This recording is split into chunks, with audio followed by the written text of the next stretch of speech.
और आपका कोई काम उलझ रहा है, आपका कोई काम ऐसा है जो बहुत दिन से उलझा हुआ है,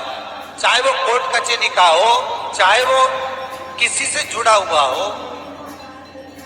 और वो नहीं हो रहा, तो स्कंद पुराण कहती है, हमारे खंड में भी वर्णन है शिव महापुराण, कि किसी भी नवमी को आप आंवले के पेड़ के नीचे घी का दिया लगाकर, मौली मतलब हाथ में जो नाड़ा बांधते हैं, लच्छा, मौली, लच्छा, नाड़ा, हाथ में बांधने वाला पूजन वाला धागा लाल, घी का दिया लगाकर 5 परिक्रमा आंवले के वृक्ष की कर लीजिए, और परिक्रमा कर धागे को वहीं पर छोड़कर थोड़ा सा धागा और अलग से लेकर किसी टहनी पर उसको कामना कर बांध दीजिए। महाराज 10वीं तिथि को, 9वीं को तो ये करोगे, 10वीं को वापिस जाकर आंवले के पेड़ के नीचे घी का दिया लगाइए, और जो धागे की आपने टहनी पर जो धागा बांधा है उसको खोल कर ले आइए, अपने हाथ पर बांधकर उसी धागे को पहनकर अपने काम के लिए निकल जाइए, आपको सफलता प्राप्त हो जाए। स्कंद पुराण में आंवले के वृक्ष का बड़ा महत्व है। वृक्ष में जो गोंद लगती है वो ब्राह्मण हत्या का निश्चय है। पृथ्वी पर जो वृक्ष लगते हैं और वृक्ष में जो गोंद लगती है वो ब्राह्मण हत्या का अंश है। बंजर भूमि ब्राह्मण हत्या का अंश है। इसलिए हमारे यहाँ शास्त्र कहता है, तुम्हारे बहू का अगर जापा होए, बहू की डिलीवरी होए, बहू को संतान होए, तो खूब घी में गोंद तल तल कर खिलाओ,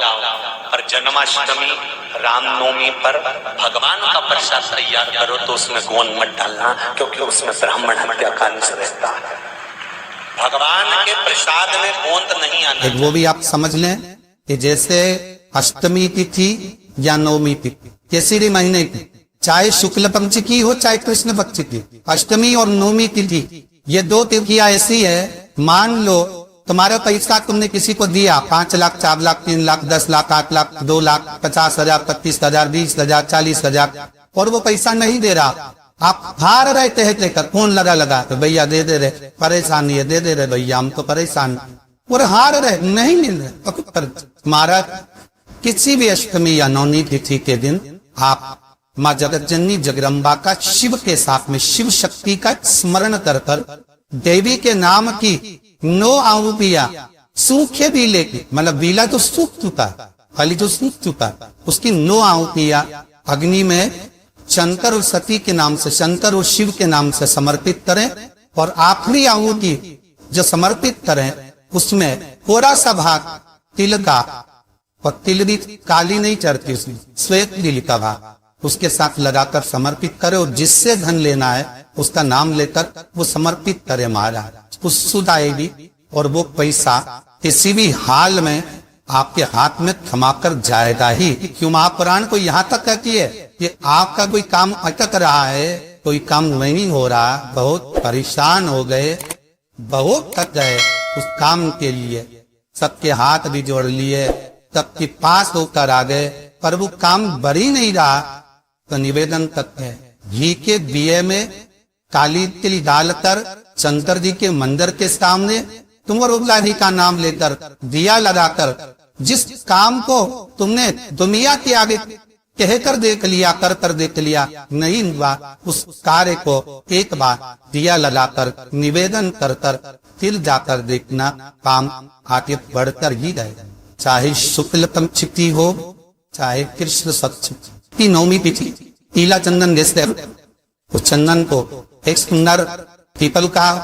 कोमल पत्ता, उस पीपल के कोमल पत्ते पर पीला चंदन घिसकर, जो वह चंदन होता है, उस चंदन को घिसकर उस चंदन को उस पत्ते पर रख, और महाराज उस पत्ते को मध्याह्न के समय पर, जैसे जब सुबह के समय पर सारी पूजन हो जाए, अर्चना हो जाए, भगवान शिव के मंदिरों में जल समर्पित हो जाए, उसके बाद में जब बाबा एकदम आनंद में विरागी हो, तब जहाँ शिवलिंग रखा होता इस तटी भाग पर जहां शिवलिंग रखा है उसके पास में ही 3 उंगलियों से चंदन का लेपन उस तटी भाग पर करना। जो उंगलियां लगी रहेगी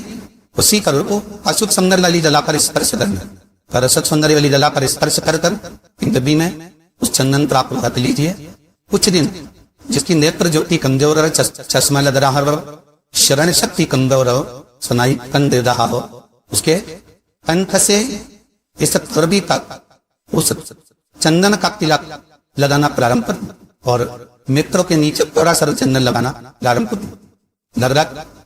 20 से 22 दिन तक आप उसका प्रयोग करिए और एक रुद्राक्ष का जल शिव को समर्पित कर उस जल का आचमन करना प्रारंभ कर दीजिए। लगभग 22 दिन लगेंगे। धीरे धीरे तो जाकर डॉक्टर तक जांच करा लेना, नेत्र की ज्योति बढ़ना प्रारंभ हो। सारा दुर्बा कितनी दुर्बा,